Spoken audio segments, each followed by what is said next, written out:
पुणे महाराष्ट्र से आज आप लोगों को हेपेटिक कोमा और आयुर्वेदा इस पर मैं यह विषय जो हमारा कल का रह गया था वो मैं बताने के लिए आया हूँ। तो हेपेटिक कोमा और आयुर्वेद यह जानना बहुत ज़रूरी है क्योंकि कभी-कभी क्या होता है ना कि जब लीवर का पैथोलॉजी हो जाता है, तो उसके वजह से पेशेंट ना कोमा में चला जाता है और इमरजेंसी कंडीशन आ जाती है। तो एलोपैथी में तो इसका इलाज ही नहीं है कि हेपेटिक कोमा जब रहता है, वो अवस्था में क्या करना चाहिए, क्या नहीं करना चाहिए। एलोपैथी के डॉक्टर्स तो सलाइन पे लगा देते हैं, वेंटिलेटर लगा देते हैं और तो क्या करना चाहिए, क्या नहीं करना चाहिए, इसके बारे में तो हमें हमें आयुर्वेद के डॉक्टर्स को तो मालूम होना चाहिए कि यकृत-जन्य जो मूर्छा रहती है, हेपेटिक कोमा रहती है, तो उसमें क्या-क्या ट्रीटमेंट दिया जा सकता है। तो पहले तो हमें यह जानना है कि हेपेटिक कोमा जो रहता है, उसमें क्या-क्या संप्राप्ति घटित होती है। मतलब हेपेटिक कोमा जब हो रहा है, तो क्या-क्या बीमारियाँ होती हैं जिसकी वजह से हेपेटिक कोमा हो सकता है। तो सबसे पहले है कि जब इसमें ना एक्यूट हेपेटिक फेलियर ऐसे हो सकता है, कोई ना कोई ना उसमें ना यकृत का विकार हो सकता है, जो एक्यूट कंडीशन में हो रहा है। दूसरा इसमें ऐसा होता है कि कभी-कभी ना प्लीहा के कार्य जो रहते हैं, स्प्लीन के जो काम रहते हैं ना, वो फिजियोलॉजिकली डिफेक्ट आ जाता है और उसके वजह से स्प्लीन का कोई काम फंक्शन अच्छा नहीं हो रहा है, उसकी वजह से ये स्प्लेनिक कोमा की कंडीशन आ सकती है। कभी-कभी क्या होता है कि रक्त और पित्त अगर दूषित हो जाए, तो उसके वजह से भी ना हेपेटिक कोमा की कंडीशन हो सकती है। मतलब पेशेंट ना मूर्छित हो जाता है। फिर कभी-कभी क्या होता है कि यह यकृत की दृष्टि ज़्यादा होने की वजह से मज्जा धातुगत विकृति हो जाती है, जिसको हम नर्वस सिस्टम बोलते हैं। मज्जा धातु में वो जाके और विकृति उत्पन्न कर देता है, उसकी वजह से मूर्छा उत्पन्न हो जाता है। तो इसीलिए ना आयुर्वेद में मद और मूर्छा इसको एकत्रित ही बताया गया है। आप कहीं भी दिखेंगे तो माधव निदान में भी दिखेंगे, चरक संहिता में भी दिखेंगे, तो मद और मूर्छा और संन्यास ये 3 अवस्थाएँ बताई हैं। पहले मद होता है, फिर मूर्छा होती है, फिर संन्यास की अवस्था होती है। तो यहाँ पर भी जब हेपेटिक कोमा की कंडीशन आती है, तो उसमें भी ऐसा होता है कि पेशेंट को ना ऐसा तकलीफ होने लगता है और वह मद में, मूर्छा में और संन्यास की अवस्था में चला जाता है। अब इसका हेतु अगर देखेंगे हम लोग, तो हेतु अगर और जो भी मैं बता रहा हूँ, ये हमारे आदरणीय गुरु वैद्य समीर जमदग्नि सर के नोट से मैं बता रहा हूँ, उनका अनुभव रहा है। उन्होंने बहुत सारे आईसीयू में पेशेंट देखे हैं, उसके आधार पे उन्होंने ये नोट्स हम लोगों से बनवाए हैं, वह मैं आप लोगों से शेयर कर रहा हूँ, जो आप लोगों को काम आएगा। आपके पास आस-पास ऐसे पेशेंट बहुत आते हैं, जो आईसीयू में एडमिट है और उनको हेपेटिक कोमा हो गया है। मतलब यकृत का कोई न कोई बीमारी है, लीवर का फंक्शन ये हो रहा है, खराब हो रहा है और उसकी वजह से कोमा की कंडीशन आ जाती है। तो क्या करना चाहिए? तो इसमें ऐसा हो सकता है कि यकृत ताल्लोदर हो सकता है, मतलब हेपेटोमेगाली हो सकता है, सिरोसिस ऑफ लीवर हो सकता है। उसी तरह से प्लीहा वृद्धि मतलब स्प्लीनोमेगाली की कंडीशन आ सकती है, उसके वजह से भी यह प्रॉब्लम हो सकती है। फिर कभी-कभी प्लीहा संकोच, कंस्ट्रिक्शन ऑफ स्प्लीन ऐसा भी हो सकता है। उसी तरह से काला-ज़ार नाम का जो बीमारी है, जो पहले बहुत ज़्यादा फैला हुआ था भारत में और पूरी दुनिया में, उसके वजह से भी साइड इफ़ेक्ट होने की वजह से ये लीवर पे उसका इफ़ेक्ट होता है और हेपेटिक कोमा हो सकता है। फिर कभी-कभी कॉर्टिकोस्टेरॉइड्स का अति सेवन अगर हो गया, अति मात्रा में जैसे बाइसोलिन या प्रेडनिसोलोन उसका बहुत ज़्यादा मात्रा में अगर सेवन हो गया, उसकी वजह से भी लीवर पे उसका इफ़ेक्ट होता है और लिवर टॉक्सिसिटी, हेपेटोटॉक्सिसिटी जिसको बोलते हैं, हेपेटोटॉक्सिसिटी होके ना कोमा की कंडीशन आ सकती है। उसी तरह से अति मद्यपान, बहुत ज़्यादा मात्रा में अगर मद्य का सेवन किया जाए, बहुत ज़्यादा अल्कोहल पिया जाए, तो उसके वजह से भी हेपेटिक कोमा की कंडीशन आ सकती है। उसी तरह से दोषज और आहारज, कोई विष रहता है मतलब वातज, पित्तज, कफज या सन्निपाती कोई विष तैयार हो रहा है बॉडी में, अपने निज दोषों की वजह से या खाने-पीने में फूड पॉइज़निंग हो रहा है या कुछ ना कुछ ऐसे आहारज विष का सेवन अगर हो गया है, तो वह उसकी वजह या मेटाबॉलिक कोई टॉक्सिन्स बन रहा है बहुत ज़्यादा मात्रा में, उसकी वजह से भी या फिर कोई एडिक्शन है, सिगरेट पी रहा है, स्मोकिंग कर रहा है या ये मतलब नारकोटिक्स ड्रग्स का सेवन कर रहा है या कुछ ऐसे खाना-पीना हो रहा है कुछ जैसे फॉर एग्ज़ाम्पल एक ही तेल में बनाया हुआ पकोड़ा, बार-बार खाना, उसकी वजह से लिवर टॉक्सिसिटी हो सकती है या ऐसे कुछ मेडिसिन का भी साइड इफेक्ट हो सकता है। तो यह जो विष का निर्मित होता है, इसकी वजह से पेशेंट जो रहता है हेपेटिक कोमा में चला जाता है। तो इसके लक्षण क्या रहते हैं? तो शारीरिक रूप से और मन पे इसका धीरे-धीरे ना स्लोली ना इफ़ेक्ट होने लगता है और व्यावहारिक ज्ञान जो रहता है, वह ना कम होने लगता है। हेपेटिक कोमा की कंडीशन से पहले की अवस्था है कि पेशेंट का व्यावहारिक ज्ञान थोड़ा-थोड़ा कम होने लगता है। उसी तरह से स्मृति ह्रास होता है, मतलब मेमोरी लॉस होना, यह भी एक उसका टिपिकल सिम्पटम है कि पेशेंट का मेमोरी लॉस होने लगता है। उसी तरह से बोलते-बोलते अचानक ही रुक जाता है। मतलब वो अब एक सेंटेंस बोल रहा है फिर रुक जा रहा है। उसको बोला ही नहीं जा रहा है। उसका मतलब बोलने में तकलीफ हो रही है। ये भी एक सिम्पटम रहता है। इसी तरह से अति निद्रा रहती है या अल्प निद्रा रहती है या अनिद्रा रहती है। मतलब या तो नींद बहुत ज़्यादा आएगी या कम आएगी या नींद नींद ही नहीं आएगी। ऐसा जो स्लीप का डिसऑर्डर्स जो रहता है, वह सारे इसमें हेपेटिक कोमा के कंडीशन में आ जाएगा। उसी तरह से चिड़चिड़ बढ़ता है, इरिटेशन होता है। पेशेंट को ना छोटी-छोटी बात पे बहुत ज़्यादा गुस्सा आता है और बहुत ज़्यादा इरिटेटेड रहता है। तो ये सारे सिम्पटम होते हैं। इसी तरह से साँस फूलने लगता है पेशेंट को, क्योंकि श्वास यकृति मतलब श्वास रोग जो है उसका संबंध यकृत से रहता है। तो ऐसा चरक संहिता में भी बताया, चक्रपाणी जी ने भी बताया। तो यहाँ पर पेशेंट को ना साँस फूलने लगता है। इसी तरह से हृदय मतलब पाल्पिटेशंस होने लगते हैं। उस पेशेंट को घबराहट होने लगती है और हार्ट बीट जो रहती है वो बहुत ज़्यादा बढ़ जाते हैं। इसी तरह से पसीना बहुत ज़्यादा आता है। बहुत ज़्यादा पसीना आता है और हृदय की धड़कन बढ़ जाती है। ऐसा हेपेटिक कोमा के कुछ टाइम पहले की कंडीशन मतलब संन्यासावस्था आने के पहले मध्य मूर्छा संन्यास, तो मध्य की अवस्था में, मूर्छा की अवस्था में और संन्यास की अवस्था में ये सारे सिम्पटम्स कम ज़्यादा दिखने लगते हैं। इसी तरह से उसकी जो हृद क्रिया जो रहती है, हार्ट का जो पंपिंग एक्शन है, वह ना थोड़ा-थोड़ा खराब होने लगता है। इसी तरह से अगर चिकित्सा नहीं हुआ, तो फिर क्या होगा पेशेंट ना मध्य की अवस्था में पहले तो उसको टॉक्सिसिटी हो रही है, हेपेटोटॉक्सिसिटी हो रही है, उसके बाद में मूर्छा होती है, पेशेंट अनकॉन्शियस होने लगता है और फिर वह बहुत ज़्यादा बेहोश हो जाएगा, अनकॉन्शियस ज़्यादा देर तक रहेगा, तो फिर वो कोमा में चला जाता है। तो इसको बोलते हैं हेपेटिक कोमा, ऐसी कंडीशन आ जाती है। तो अब मैं ये सारा सिम्पटम बता के और हेतु वगैरह बता के अब मैं चिकित्सा भी बताऊँगा, जो आप लोगों के लिए बहुत ज़्यादा उपयोगी रहेगा। कम से कम कान में सुना रहेगा ना, तो आप लोग अगर पेशेंट आएँगे, तो आप कुछ ना कुछ सजेस्ट कर सकते हैं। उनको ट्रीटमेंट देके ठीक करने का कोशिश तो कर सकते हैं। और ये सब चीज़ें कोई भी सिखाता नहीं है, कॉलेजेस में भी कोई नहीं सिखाता है, जो प्रैक्टिशनर है, वो भी नहीं बताते हैं। लेकिन हमारे आदरणीय गुरुजी हैं, उन्होंने ऐसे पेशेंट ठीक किए हैं और फिर उन्होंने हम लोगों को दिया है। जितने भी हम सर के पास जाके स्टूडेंट सीखते हैं, हम लोगों को वो नॉलेज देते हैं, फिर हम लोग भी अपने पेशेंट को देते हैं। हमें फ़ायदा होता है, तो यही चीज़ मैं आप लोगों से शेयर कर रहा हूँ। तो इसमें क्या होता है और क्या-क्या सिम्पटम हो सकते हैं इसके अलावा हेपेटोटॉक्सिसिटी अगर हो रहा है और कोमा की कंडीशन आ रही है, उसके साथ में एसोसिएटेड सिम्पटम्स क्या-क्या हो सकते हैं, तो अग्निमांद्यता बहुत ज़्यादा होती है। मतलब भूख ही नहीं लगती है, अग्निमंद हुआ रहता है, अविपाक रहता है, खाना खाया है, सुबह से खाया है, 2 दिन तक भूख ही नहीं लग रही है। बिना पचे ही वो ऐसे का ऐसे ही रहता है। अग्निमांद्यता रहना, अविपाक रहना, उसी तरह से अनन्नाभिलाषा रहना, मतलब खाना खाने की इच्छा नहीं होना। अब इसका कारण क्या-क्या है तो फिर से हेतु में जाते हैं। उसमें ऐसा बताया है कि यकृतोदर मतलब हेपेटोमेगाली हुआ है। मतलब उदर रोग का एक जो टाइप है, यकृत तालोदर वह हुआ है, असाइटिस भी हो सकता है, जलोदर की अवस्था भी आ सकती है, सिरोसिस ऑफ लीवर भी हो सकता है या फिर यकृत में शोथ मतलब हेपेटाइटिस भी हो सकता है, ए, बी, सी, डी मतलब यकृत में स्वेलिंग आ सकती है। उसी तरह से प्लीहा वृद्धि हो सकती है, प्लीहा की बहुत सारी बीमारियाँ हो सकती हैं, कालाज़ार हो सकता है। कॉर्टिकोस्टेरॉइड्स का साइड इफेक्ट्स इसकी वजह से भी यह हेपेटिक कोमा की कंडीशन आ सकती है और एसोसिएटेड सिम्पटम्स अगर देखेंगे तो अनन्नाभिलाषा है, अविपाक है, दाढाग्निमांद्य है, ये सारे कंडीशन हो सकते हैं। उसी तरह से अति मद्यपान तक भी एक कंडीशन हो सकता है जो लीवर को तकलीफ दे सकता है। उसी तरह से दोषज और आहारज विष इसका सेवन करने से भी यह प्रॉब्लम हो सकती है। और फिर क्या होता है कि जब यहाँ पर यकृत और प्लीहा जो रहते हैं वो रक्त स्रोतस का मूल स्थान रहता है।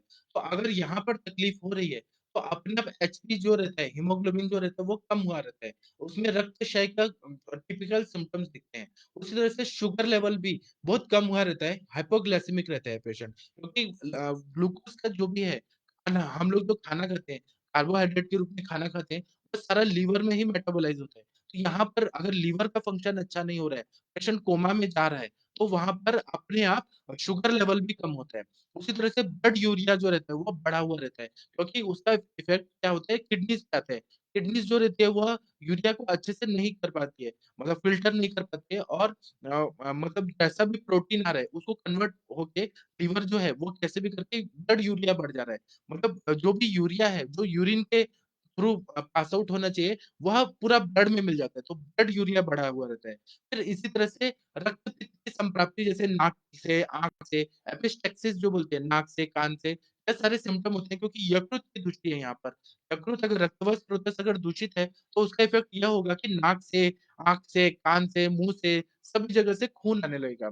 उसी तरह से कभी-कभी वॉमिटिंग आती है और खून की उल्टी आती है। मैंने ऐसे पेशेंट देखे हैं जो हेपेटिक कोमा की अवस्था में गए हैं, उनको ना खून की उल्टी आके और फिर अरिष्ट सूचक लक्षण करके फिर वो मर गए। उनका एकदम लास्ट स्टेज था सिरोसिस ऑफ लिवर होके लास्ट स्टेज होके या कभी-कभी मैंने लिवर कैंसर के भी पेशेंट देखे हैं, तो उनको रक्त का वमन होता है। जो हमारे सर बता रहे हैं ना मतलब जो भी बताया है नोट्स में वो सच बात है, ऐसा होता है।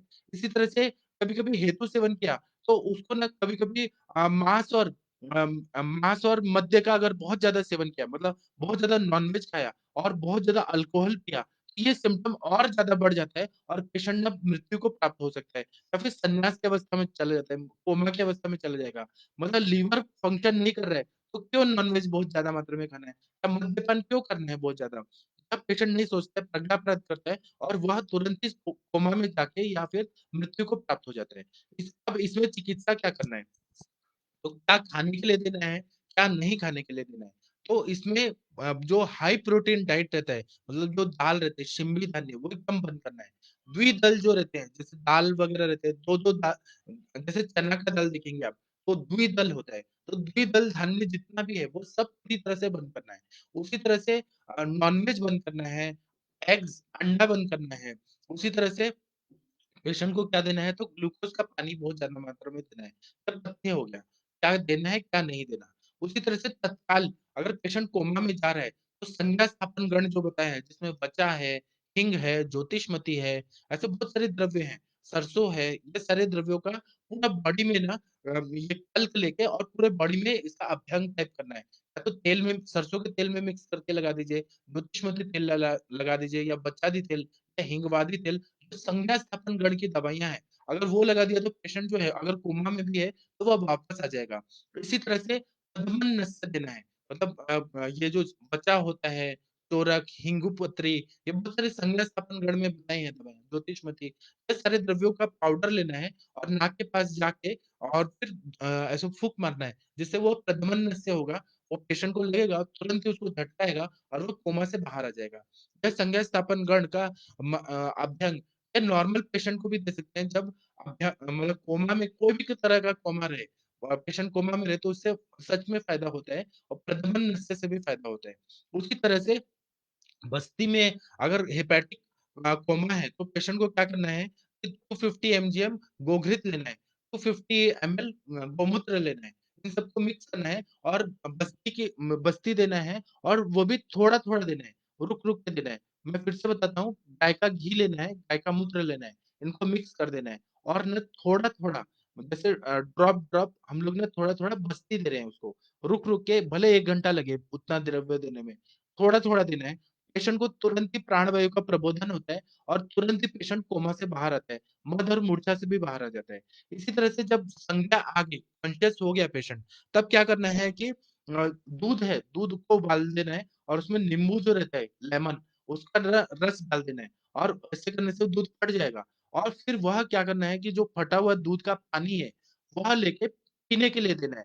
अगर वो वेंटिलेटर पे है और उसका ये ट्यूब लगा हुआ है, तो उसको ना वह पानी डालना है, तो उसको संज्ञा जैसी आती है ना, ये देने से बहुत अच्छा फ़ायदा होता है। उसी तरह से तक्र बनाना है, मट्ठा बनाना है। तक्र का भी सेवन पक्वाशय में जाना चाहिए और गृहिणी के उसमें कामला के लिए बहुत ज़्यादा उपयोगी रहता है। इसलिए तक्र का प्रयोग करना है। पक्वाशय और गृहिणी को उत्तेजना देने के लिए तक्र का सेवन कराना है। फिर रस परपटी आता है, 250 एमजीएम की गोली आती है परपटी के रूप में, पाउडर के फॉर्म में परपटी के रूप में 250 एमजीएम मतलब 2 रत्ती की मात्रा में 3 बार दिन में खाने के लिए देना है। जब वो कॉन्शियस हो जाए पेशेंट तब। उसके बाद में गंधक रसायन 3 ग्राम दिन भर में उसको थोड़ा-थोड़ा चटाने के लिए देना है, गंधक रसायन और जापानी शाड़व चूर्ण मिलता है मार्केट में, उसका सेवन कराना है। भास्कर लवण चूर्ण 1 चम्मच, जापानी शाड़व चूर्ण दीजिए या फिर आप इसको भास्कर लवण चूर्ण दीजिए। यह 1-1 चम्मच सुबह-शाम, दोपहर 4 ऐसे 3 या 4 बार देने से पेशेंट को बहुत फ़ायदा होता है। फिर अगर उसको नाक से खून आ रहा है हेपेटिक कोमा की वजह से मतलब रक्त पित्त की संप्राप्ति के नाक से खून आ रहा है, तो क्या करना है कि नारिकेल लवण जो है, वो 500 एमएल पानी में ऐसे मिक्स करके और फिर वह नारिकेल लवण को सेवन कराना है। पेशेंट को ना बहुत अच्छा फ़ायदा हो जाता है। उसी तरह से अगर उसको खून बहुत ज़्यादा आ रहा है, तो दूर्वा का स्वरस है, वह उसका नस से देना है, पेशेंट को फ़ायदा होता है। अब इसी तरह से अगर यकृत दृष्टि की वजह से संन्यास की अवस्था आ रही है, मतलब यकृत लीवर का कोई भी उसमें पैथोलॉजी है और पेशेंट बेहोश हो गया है, त्वचा की दृष्टि है और संन्यास की अवस्था है, तो समीर पन्नग रस इसका अगर नस से दे दिया ना तो बहुत अच्छा फ़ायदा होता है। पेशेंट जो भी लीवर की पैथोलॉजी है, उसमें समीर पन्नग रस का नस से देने से बहुत फ़ायदा होता है। उसी तरह से अगर मद्यपान किया है, बहुत ज़्यादा अल्कोहल किया है और उससे यकृत उसका डैमेज हो गया है। मतलब बहुत ज़्यादा उसका लीवर का टॉक्सिसिटी बढ़ गया है। क्रोनिक लिवर डिजीज़ जो बोलते हैं, अल्कोहलिक लिवर डिजीज़ मतलब अल्कोहल उसका कॉज़ रहता है और उसकी वजह से सिरोसिस ऑफ लिवर हो गया है और संन्यास की अवस्था आ रही है, कोमा की अवस्था आ रही है। तब स्वर्ण शुद्धशेखर रस का अगर नस से दे दिया तो पेशेंट को बहुत जल्दी फ़ायदा हो जाता है, वो तुरंत ही कॉन्शियस हो जाता है। इसी तरह से यकृत नाश हो गया है तो शर्करा जन्य सॉरी मैं फिर से बताता हूँ, जिसको ना शुगर लेवल बहुत ज़्यादा बढ़ गया है। शुगर लेवल बढ़ गया है, डायबिटिक कोमा जो बोलते हैं। शुगर लेवल ज़्यादा है, हाइपरग्लाइसीमिया है, डायबिटिक कोमा में पेशेंट है और फिर उसके बाद में उसका यकृत का भी नाश हो रहा है। मतलब डायबिटिक कोमा में भी है और उसका लीवर का भी फंक्शन ठीक नहीं हो रहा। हेपेटोटॉक्सिसिटी होके वह कोमा की अवस्था में है। तो उसमें भी स्वर्ण सूरशेखर का अगर नस्य दे दिया जाए बहुत अच्छा फ़ायदा होता है। मैं पहले वाला जो बता रहा हूँ समीर पन्नग रस कब देना है उसका नस्य यकृत की दृष्टि होती है, त्वचा की दृष्टि होती है और संन्यास की अवस्था होती है, तब समीर पन्नग रस काम करता है। जब मद्यपान जनित रहा या डायबिटिक कोमा रहा या यकृत एकदम डैमेज हो गया, सिरोसिस हो गया है और कोमा रहा, तब अगर स्वर्ण सूरशेखर रस दे दिया तो बहुत अच्छा फ़ायदा होता है। या जो भी मैं बता रहा हूँ ये प्रैक्टिकली प्रूवन है, रिज़ल्ट आता है और इसका डेटा भी हमारे सर के पास है। मेरे पास भी है लेकिन मेरे पास उतना नहीं है। हमारे गुरुजी के पास बहुत ज़्यादा डेटा है, तो आप लोग भी इसका प्रयोग करिए, 100% रिज़ल्ट आता है और आपके पेशेंट बहुत अच्छी तरह से ठीक हो सकते हैं। अब मैं ये शॉर्ट लेक्चर था तो फिर अब मैं सभी लोगों को नमस्ते प्रणाम कर देता हूँ और हम लोग आगे बढ़ते हैं। डॉक्टर रजनीश शर्मा जी नमस्ते प्रणाम आपको। डॉक्टर विकास विश्वकर्मा जी नमस्ते प्रणाम आपको। डॉक्टर अनीश चौहान जी नमस्ते प्रणाम आपको। डॉक्टर विजय जी नमस्ते प्रणाम आपको। डॉक्टर रितिका जी नमस्ते प्रणाम आपको। डॉक्टर विजय पाल जी नमस्ते प्रणाम आपको। डॉक्टर निधि अरोरा जी नमस्ते प्रणाम आपको। वैद्य आशा जी नमस्ते प्रणाम आपको। डॉक्टर जितेंद्र जी नमस्ते प्रणाम आपको। डॉक्टर बालकृष्णा जी नमस्ते प्रणाम आपको। डॉक्टर सोनम जी नमस्ते प्रणाम आपको। डॉक्टर शिव द्विवेदी जी नमस्ते प्रणाम आपको। डॉक्टर योगिता जी नमस्ते प्रणाम आपको। डॉक्टर गीता जी नमस्ते प्रणाम आपको। डॉक्टर विजू जी नमस्ते प्रणाम आपको। बालकृष्णा जी का क्वेश्चन है कि सर 2005 में हेपेटाइटिस बी हुआ था। अब ठीक हूँ, वेट 71 केजी है, वेजिटेरियन हूँ। अब स्वस्थ रहने के लिए कोई रसायन ले सकता हूँ क्या? लीवर को फैटी होने से कैसे बचाएं? तो इसमें रसायन के लिए आप ब्रह्म रसायन ले लीजिए, ब्रह्मचर्य का पालन करिए, प्राणायाम करिए, सूर्य नमस्कार करिए और दिनचर्या का जो है ब्राह्म्य मुहूर्ते उत्तिष्ठते स्वस्थो रक्षार्थम आयुषा अगर करें और अगर आपके पास अगर आपकी प्रकृति पित्त प्रकृति नहीं है, तो पिप्पली रसायन का सेवन करिए या फिर आपको लीवर पे काम करना है तो पिप्पली तो सबसे अच्छी है या फिर आप क्या करिए कि आप ब्रह्म रसायन का यूज़ करिए, ऐंद्र रसायन, कुष्मांड रसायन, नरसिंह रसायन, जो भी आप रसायन चूज़ करेंगे, वह आपका अग्नि को ध्यान में रख के आप उसका सेवन करिए तो बहुत अच्छा फ़ायदा होगा। दूसरा आप बता रहे हैं कि लीवर को फैटी होने से कैसे बचाएँ? अगर आपने कोई भी मेद धातु को विकृत करने वाली तेल और नॉनवेज और मसालेदार चीज़ नहीं खाया, लीवर का फंक्शन अच्छा है और दिनचर्या का रात्रिचर्या का पालन कर रहे हैं, वेगों का धारण नहीं कर रहे हैं, वायु प्रकोप का आहार विहार नहीं कर रहे, तो फिट फैटी लीवर होगा ही नहीं, तो उससे ही अच्छा रहेगा। डॉक्टर विश्वा जी बोल रहे हैं कि साउंड कट रहा है। अच्छा।